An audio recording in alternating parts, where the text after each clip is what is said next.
একজন মুসলিম হিসেবে এই প্রশ্নগুলোর উত্তর আপনার জানা উচিত। দেখুন, আপনি কয়টির সঠিক উত্তর দিতে পারেন। প্রশ্ন 1, কোন নবীকে আল্লাহর বন্ধু বলা হয়? এ মুসা আলাইহিসসালাম, বি ঈসা আলাইহিসসালাম, সি ইব্রাহিম আলাইহিসসালাম। সঠিক উত্তরটি হবে অপশন সি, ইব্রাহিম আলাইহিসসালাম। প্রশ্ন 2, কোন নবী পশু পাখি ও জিনদের বাদশাহ ছিলেন? এ মুসা আলাইহিসসালাম, বি দাউদ আলাইহিসসালাম, সি সুলাইমান আলাইহিসসালাম। উত্তরটি জানার আগে চ্যানেলকে ফলো করে দাওয়াতের কাজের অংশীদার হয়ে যান।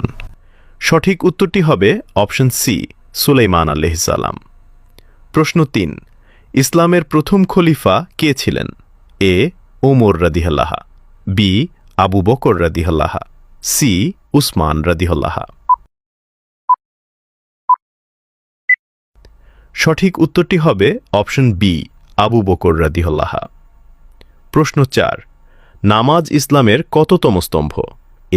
এ প্রথম, বি দ্বিতীয়, সি তৃতীয়। উত্তরটি জানার আগে ভিডিওটি শেয়ার করুন। একটি ভালো কথা শেয়ার করাও সাদাকা। এই জ্ঞানটি শেয়ার করে আপনিও সাদাকায় জারিয়াহার অংশীদার হন। আপনার একটি শেয়ার হয়তো হাজারো মানুষকে সঠিক পথে আনবে। সঠিক উত্তরটি হবে অপশন বি, দ্বিতীয়। আপনি কয়টি প্রশ্নের উত্তর দিতে পেরেছেন অবশ্যই কমেন্টে জানাবেন।